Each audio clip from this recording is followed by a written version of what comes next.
можно сделать кулачки, прям мягкими кулачками простучать. Особенно если есть сейчас кашель, либо какое-то застоявшееся давнишнее мокрота неотходящая. Можно прям повибрировать, так, помогая себе звуком.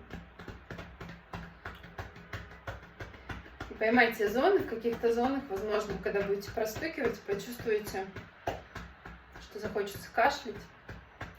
Сделайте это.